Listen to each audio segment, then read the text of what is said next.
If you looked at Rene Dupree in 2002, he looked like he was on top of the world. At the age of 18, he was signed by the biggest wrestling company in the world and became the youngest person to be hired by WWE. 1 year later, Dupree made his debut on the main roster as one half of La Resistance. A few months later, Dupree and his tag team partner Sylvain Grenier won the World Tag Team Championship, making Dupree the youngest champion in WWE history. Before he was even 20 years old, Rene was a well-known celebrity worldwide and was likely making good money for someone his age. However, just a few years later, that would change. In 2007, Rene asked for his release from WWE and left the company. While Dupree continued to wrestle, he started burning his bridges with WWE. He began a podcast called Cafe de Rene and was outspoken, accusing The Undertaker of bullying him, among other accusations against different wrestlers. However, what really got Rene blackballed from WWE was when he sued the company. In 2016, Rene Dupree filed a lawsuit claiming WWE owed him royalties for using footage of him on the WWE network. However, only 5 days later, Dupree would dismiss his own case, leaving Rene with all the legal expenses and nothing to show for it.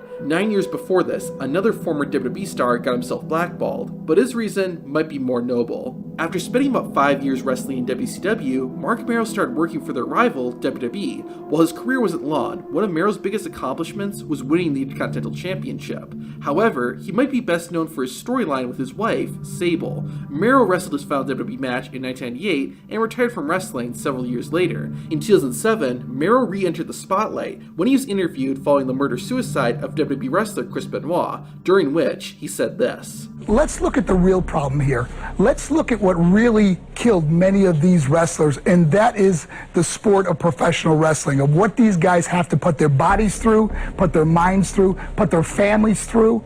That is what killed Chris Benoit and the Benoit family. It's up for debate whether this is true, but WWE and even some wrestlers didn't like these criticisms. This led to Mark Mero being blackballed from WWE, and he hasn't been invited to any of the company's events since then. You might not have much of an opinion on these past two wrestlers, but you definitely will about this next one. After a successful run in NXT, Enzo Amore, along with his tag team partner Big Cass, made their debut on the main roster. They eventually broke up, and despite being small, Enzo still managed to be one of the most popular wrestlers on the roster, thanks to his character and his phenomenal skills on the mic. WWE even made him the center of the 205 Live show by becoming the Cruiserweight champion.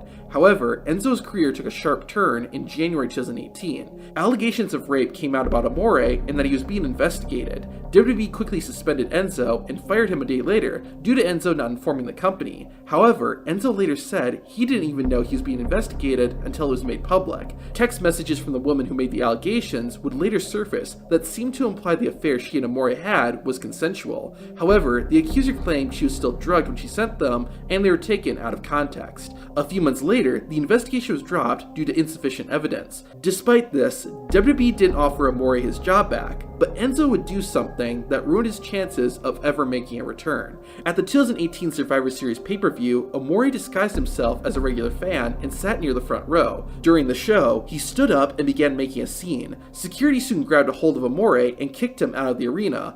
All this resulted in Enzo Amore being blackballed from WWE, and it's unlikely that'll change. Now, unlike the three wrestlers we've talked about, this next individual got blackballed for simply doing his job. In late 2004, WWE debuted a new wrestler called Muhammad Hassan. His character was Iranian American and spoke out against prejudice and racial profiling that he had experienced in the aftermath of the September 11th terrorist attacks. While that was already controversial, the real breaking point happened 7 months later. The same day as the July 7th London bombings, WWE broadcasted SmackDown. The episode had been filmed 3 days earlier and included a scene of Muhammad Hassan and 5 men wearing black ski masks and camo pants attacking The Undertaker. WWE received major backlash for showing this, and Hassan's character was banned from appearing on TV. The character reappeared at the Great American Bash pay-per-view a few weeks later and fought The Undertaker. The match ended with Hassan being hit by a last ride through an opening on the stage. This was used to write Muhammad Hassan's character off TV, and he never appeared in WWE again.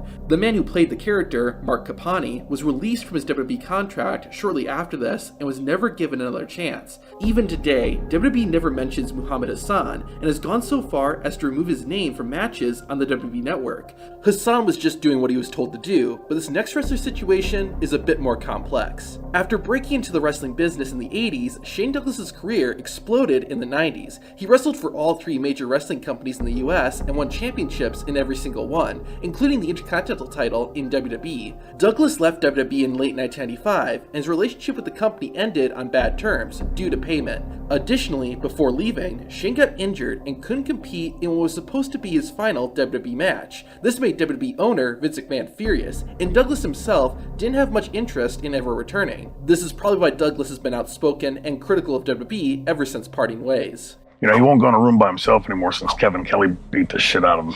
Kevin Kelly, if you're out there, by the way, listening, good job, my man. I wish you're my favorite wrestler of all time for that. Additionally, in 2012, Shane Douglas went to an episode of Monday Night Raw as a fan. During the live broadcast, Douglas began creating a scene to promote a show he was on. Of course, Shane Douglas was kicked out, and the incident only worsened his relationship with WWE. While Shane Douglas is still generally liked amongst fans, this next wrestler is not only blackballed by WWE, but also hated by fans. In 2012, Ryback made his WWE debut and began an undefeated streak. People made comparisons to Goldberg, which wasn't all bad, considering Goldberg was, and still is, a huge star. All of Ryback's victories eventually led to him challenging for the WWE Championship, and while he didn't win, Ryback was still in a prime spot. In 2013, he feuded with John Cena and later joined up with Paul Heyman. However, behind the scenes, the big guy didn't have the best reputation. CM Punk would say in his infamous tell-all interview in 2014 that Ryback injured him and took 20 years off his life. While wrestlers like Chris Jericho would defend Ryback, the Human Wrecking Ball said CM Punk's comments hurt his standing in the company. In 2016, about 4 years after making his debut, Ryback and WWE parted ways when the big guy disagreed on pay and how he was being used.